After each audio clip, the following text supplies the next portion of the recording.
O que fazer para que o relacionamento amoroso tenha sucesso? O que eu posso fazer para resolver o que está acontecendo hoje no meu relacionamento amoroso para que ele não fracasse? Me chamo Rose Soares, sou uma consteladora sistêmica. Nesse canal eu compartilho conhecimento sistêmico, as constelações sistêmicas ensinadas por Bert Hellinger. Compartilho a minha própria história nessa jornada de cura. E no vídeo de hoje eu vou dar continuidade ao vídeo 1, onde eu falei sobre o relacionamento amoroso na visão sistêmica. Conforme eu me comprometi no vídeo 1, esse vídeo aqui vai ser sobre mim. Esse vídeo vai ser sobre a minha própria história, o meu próprio relacionamento amoroso e as dinâmicas sistêmicas que aconteceram lá. Vem comigo. Eu tenho certeza que a minha história vai fazer com que você chegue ao entendimento do que está acontecendo na sua vida e também para que você possa agir melhor, porque eu vou trazer aqui caminhos de solução, tá bom? Então, ser de luz, se você está chegando nesse vídeo agora, eu recomendo que você assista primeiro o vídeo 1, porque é uma continuação, né? Para que você tenha mais entendimento. Assista lá. E depois assista aqui. Vamos junto? Vamos, consteladora, vamos ao assunto, porque eu preciso do X da questão. Vamos lá, ser de luz? Então, conforme eu expliquei lá no vídeo 1, eu entrei para o meu relacionamento amoroso trazendo comigo todo o meu sistema familiar, todas as minhas feridas emocionais e o meu ex-marido também. Sim, ex-marido, ser de luz, e você vai entender por quê. Então, nós dois entramos nessa relação com toda a nossa carga sistêmica, com todo o peso, porque nós dois estávamos muito carregados, muito pesados e trazíamos muito sofrimento da nossa infância e do nosso sistema familiar, dos nossos pais, tá bem? Mas entramos nessa relação cheios de amor, de paixão pela vida e da esperança de construir uma nova história, mas sem conhecimento, sem saber que tinha muita coisa que estava acontecendo já na nossa vida, que a gente trazia da nossa infância, que a gente precisava curar, e que existia muita coisa que a gente estava trazendo do nosso sistema familiar que a gente precisava curar. Não tem como começar algo novo e fazer com que esse algo novo tenha sucesso sem curar o que veio antes, sem honrar o que veio antes, tá bom? Ok. Como eu entrei no meu relacionamento amoroso? Eu entrei, como dito, cheia de feridas emocionais, doente, porque eu já tinha uma endometriose. Eu tenho vídeo aqui no canal falando sobre o feminino ferido. Então, se você quiser saber mais sobre essa situação de endometriose e miomas na minha vida, assista o vídeo sobre feminino ferido. E então eu entrei com esse problema de saúde, com essa dor espiritual que estava se manifestando no meu físico. Eu entrei com a ferida da rejeição profunda, né, por conta do abandono da minha mãe, do meu pai. Também tenho vídeos aqui no canal. Então eu entrei em pedaços nesse relacionamento amoroso. Eu entrei fora do meu lugar de força no meu sistema familiar, porque eu nem me sentia pertencente do meu sistema. E o meu ex-marido também. Ele entrou com muitas feridas emocionais, porque a mãe dele foi abandonada pelo pai dele e deixou ele pequeno com mais 2 irmãos. E a mãe dele foi traída pelo pai e ela nunca superou a traição. Então ele tomou as dores da mãe. Ele inconscientemente quis salvar a mãe, ele se tornou o parceirinho da mamãe, o filhinho da mamãe. Por quê? Porque ele se tornou o parceiro dela. Mas para salvá-la, né?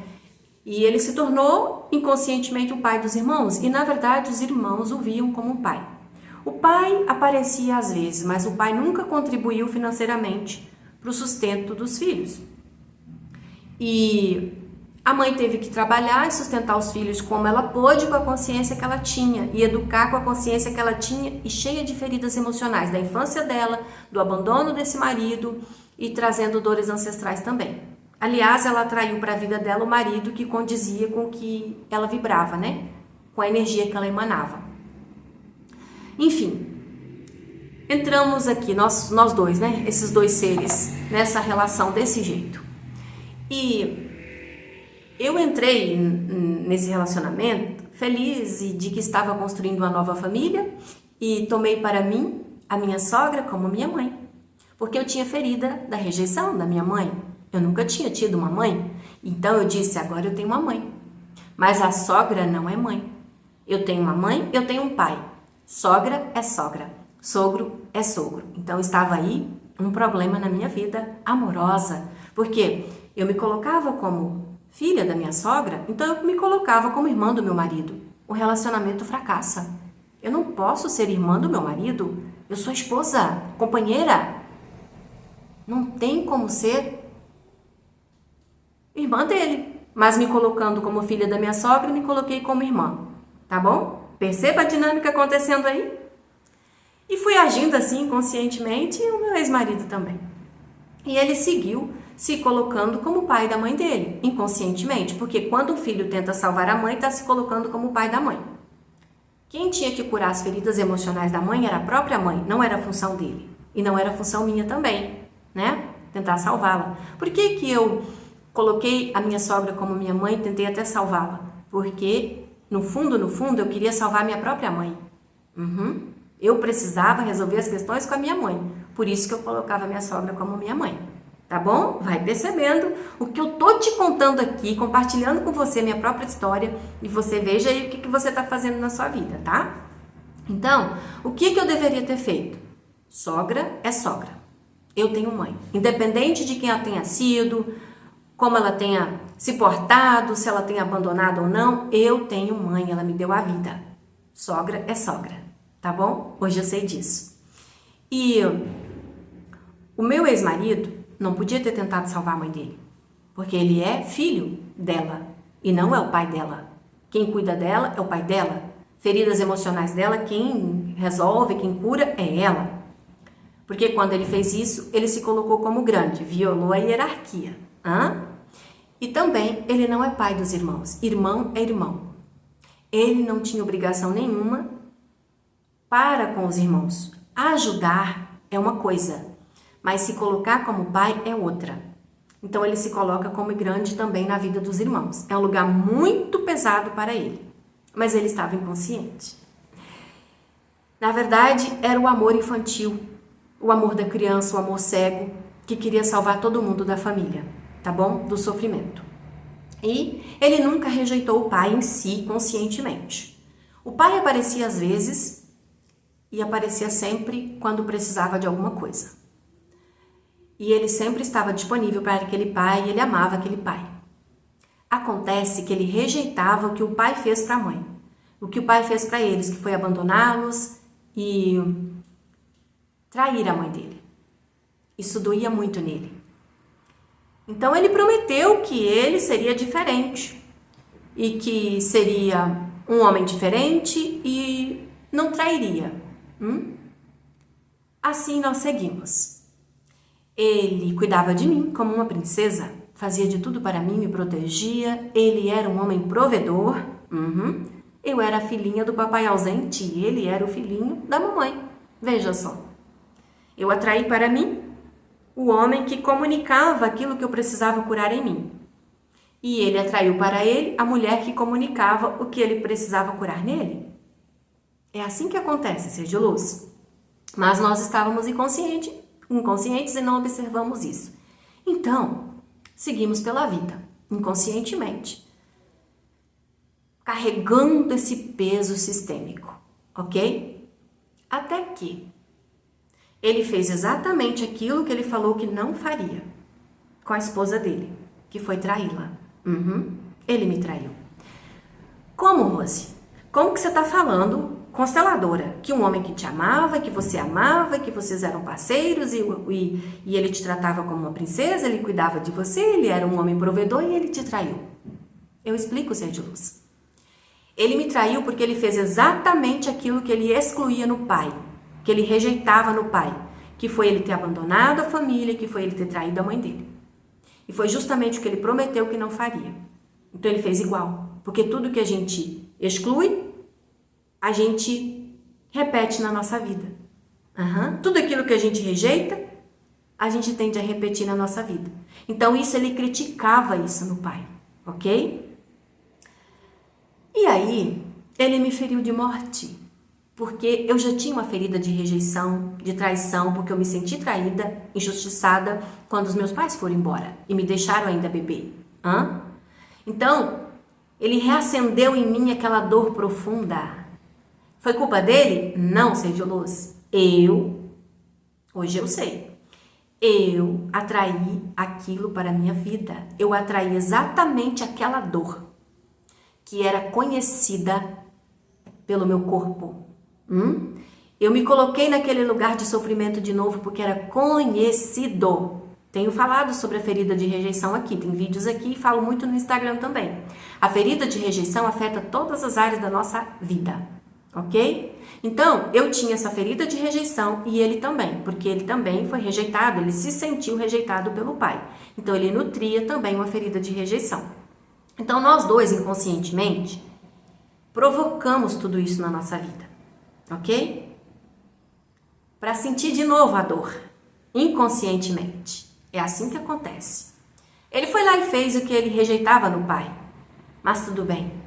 Eu estava disposta a tentar e ele também. Se ele pudesse, ele voltaria atrás e não trairia. Mas não tem como voltar. Foi como foi. Então, eu decidi tentar e ele também. E assim nós fomos por mais alguns anos. Mas nós seguimos inconscientes. Fora do nosso lugar de força no nosso sistema familiar, fora do nosso lugar de força no nosso próprio casamento. Seguimos repetindo as mesmas dinâmicas. Ou seja, o aviso da traição não foi suficiente para a gente acordar e olhar para as nossas próprias feridas emocionais. Porque não era função do meu ex-marido me curar. E não era minha função curar ele. Cada um de nós precisávamos ter olhado para as nossas próprias feridas emocionais. Termos nos colocado no nosso lugar de força, no nosso sistema familiar. Mas naquela época, eu não sabia nada de constelação sistêmica, eu não sabia nem que existia. Eu não sabia nada de conhecimento sistêmico, eu não sabia que existia Bert Hellinger. Eu estava inconsciente, sofrendo, arrastando corrente e repetindo o padrão de sofrimento. E eu olhava para as mulheres do meu sistema familiar. Olha como eu sou parecida com vocês. Eu também não sou feliz no amor. Eu também sou traída. Percebe? Ser de luz o que eu estou compartilhando aqui com você, abrindo o meu coração, contando a minha história, porque eu sei que isso vai fazer com que você consiga perceber as dinâmicas ocultas que estão agindo na sua vida e você vai poder agir melhor, tá bom? Então, seguimos pela vida como dito inconsciente, do mesmo jeito, carregando o sofrimento. E com essa traição, eu perdi totalmente a confiança nele, coisa que eu tinha. Eu confiava nele. Eu me sentia muito segura com ele, mas eu perdi a confiança. E sem confiança, um relacionamento não tem como dar certo, ser de luz, ele fracassa mesmo. Mas seguimos por mais alguns anos. E eu adoeci mais um pouco, e a minha alma adoeceu mais um pouco, e a dele também, porque foi uma dor muito profunda nele ter feito aquilo comigo. Se ele pudesse, ele arrancava a dor, mas foi como foi, não tinha o que fazer. Então seguimos os dois sofrendo. E o que aconteceu de novo, ser de luz? Ele me traiu de novo. Ele me traiu de novo. E aí não teve jeito. E aí eu te explico por que a gente se amava tanto, éramos parceiros e não estamos juntos. Por conta da segunda traição. Aliás, por conta da primeira já, né? Então eu pedi o divórcio, foi muito doloroso para os dois. E um divórcio é uma morte, eu entrei em luto.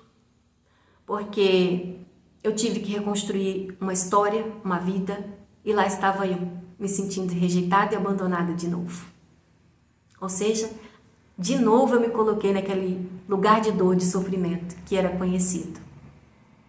Tá entendendo, ser de luz? Eu causei tudo aquilo. Antes eu me colocava como vítima. Eu achava que eu era uma vítima, que ele era um traidor, mas eu não conseguia odiá-lo, porque realmente existia um respeito e um amor, assim, pela história um do outro, sabe? Mas eu me colocava no lugar de vítima, a traída, a sofrida, a etc. E acabou o divórcio, eu tive que recomeçar do meu jeito, aos trancos e barrancos, e fui por mais alguns anos. Ele foi cuidar da vida dele, não temos contato hoje, e assim a gente foi seguindo. Mas eu não me curei. Mais uma traição não foi suficiente para eu acordar. Eu passei por uma cirurgia para resolver a questão da endometriose, mas não foi suficiente para eu acordar. Eu só fui acordar quando eu caí no fundo do poço, porque daí eu pedi ajuda ao Criador. Aí eu decidi olhar, tá bom? Então, para resumir, porque não tem como eu trazer para você toda a minha história aqui nesse vídeo, minha história está aqui fragmentada nesse canal. Para resumir para você, quais eram os movimentos que eu deveria ter feito na época? Quais eram os meus caminhos de solução na época? Como eu deveria ter resolvido a minha vida na época? Eu deveria ter olhado para mim mesma, para minhas próprias feridas emocionais, ter conversado com ele para que ele também fizesse isso. E ele era um homem até mente aberta e ele me ouvia bastante. Mas a responsabilidade não era só minha, então eu tenho 50% e ele também. Se qualquer um de nós tivesse despertado um pouquinho, a gente teria resolvido. Mas foi como foi, volto a dizer. Contudo, o objetivo aqui é você entender o que aconteceu e como, se isso estiver acontecendo na sua vida, como você pode resolver, né? Então, eu deveria ter colocado limites no meu próprio sistema familiar. Embora eu não tivesse relação com o meu sistema familiar, eu não tinha interferência do meu sistema familiar, porque todos os meus antepassados haviam partido e eu não convivia com os membros que vivem, que são basicamente os meus sobrinhos. Então eu não tinha influência externa do meu sistema familiar, mas eu tinha influência inconsciente, tá bom? Eu não tinha a presença dos membros do meu sistema familiar fisicamente, mas tinha inconscientemente, tinha as energias. Então eu teria que ter olhado para o meu sistema familiar e ele para o dele. E eu teria que ter cuidado da minha criança interior, das minhas feridas emocionais e ter me colocado no meu lugar de força dentro do meu sistema familiar. Ou seja, eu teria que ter resolvido as questões com os meus pais internamente. E ele também. E ele teria que ter colocado limites na mãe dele e no pai dele, que só procurava por ele quando precisava dele para as coisas, e a mãe dele que colocava ele como o provedor da família, sendo que ele tinha uma família, eu, né? Ele tinha formado uma nova família, eu, e ele deveria ter colocado limites nos irmãos, que sempre estavam pedindo as coisas como se ele fosse o pai deles, entendeu, ser de luz? E ele deveria ter dito: a minha família agora é a minha esposa. Eu cuido dela, ela cuida de mim e aqui nós seguimos a nossa vida. Ajudaremos no possível. Vocês podem resolver as próprias questões. Mãe, eu entendo a sua história, eu respeito a sua história, mas você é a grande mãe. Você precisa olhar para suas próprias feridas emocionais e se curar. Não é minha função, mãe. Por mais que eu te ame, te respeite, te honre, não é minha função salvar você, mãe. Entendeu, ser de luz? E ele deveria ter dito para o pai. Poderia ser falando para o pai ou internamente: pai, você é meu pai, você é o grande, eu sou o pequeno. Eu abro mão de tentar mudar você, meu pai. Eu aceito tudo como foi. O que é seu e da minha mãe, eu deixo com vocês. E me coloco no meu lugar de filho e sigo o meu próprio caminho, agora, olhando para a vida, construindo uma família com a minha esposa. Obrigada, mãe, pela vida, obrigado, pai, pela vida. É assim que ele deveria ter se posicionado. Volto a dizer, precisava ter falado com eles? Não, poderia ter sido internamente. Uma constelação sistêmica teria feito toda essa condução, porque provavelmente seria muito desafiador para ele fazer isso? Sim, com certeza. Uma constelação sistêmica teria conduzido ele até os caminhos de solução. Comigo, do mesmo modo. Eu não tinha como ir até meus pais conversar com eles, até porque eles já eram falecidos. Mas eu poderia ter feito todos esses movimentos dentro de um campo sistêmico. E ter seguido aprendendo, me transformando e me curando. Mas eu não tinha o conhecimento que eu tenho hoje. Então tudo foi como foi, eu aceito e agradeço. E agora estou aqui compartilhando com você minha própria história, para que de alguma forma ela contribua aí para que você chegue ao entendimento. Então é isso, ser de luz. Eu encerro aqui o vídeo de hoje. finalizando o primeiro vídeo. E espero ter contribuído verdadeiramente, de coração aí com a sua jornada. Se você tiver alguma dúvida, deixa aqui embaixo do vídeo. Se gostou, se não gostou, quer fazer algum comentário sobre todas essas dinâmicas, deixa aqui o comentário embaixo do vídeo. Me deixa saber que você viu, que fez sentido ou não fez sentido, que despertou alguma coisa aí em você, no seu coração, na sua alma, que começou a tirar a casquinha da cebola para você também poder resolver as suas questões, as dinâmicas sistêmicas que estão agindo na sua vida, enfim. O meu objetivo aqui é te levar ao conhecimento, para você poder agir melhor. Eu desejo que o Criador te conceda clareza e eu deixo aqui com você um abraço de muita luz, sabe? Sinta-se aí abraçada, abraçado por muita luz, porque tudo que você precisa está dentro de você, a luz do Criador. Você só precisa se abrir e dizer que você aceita a mudança. Se permita ser conduzido, conduzida pela vida. A vida é sábia, tá bom? Eu vejo você, ser de luz. Então, quando eu digo eu vejo você, é porque eu vejo você. Tá percebendo aqui a dinâmica? Eu vejo você também no próximo vídeo. E vamos todo mundo evoluir? Vamos todo mundo sair do sofrimento? Basta? Chega, né? Vamos transformar nossas vidas? Aprender a colocar limites? Só é possível colocar limites quando estamos no nosso lugar de força, no nosso sistema familiar, quando adultecemos, quando nos tornamos adultos. E para quem viu o vídeo 1, sabe o que é esse lugar de força. Sabe o que é se colocar no adulto. Sabe como percorrer a jornada para se colocar na posição do adulto. Tá bom? Um beijo.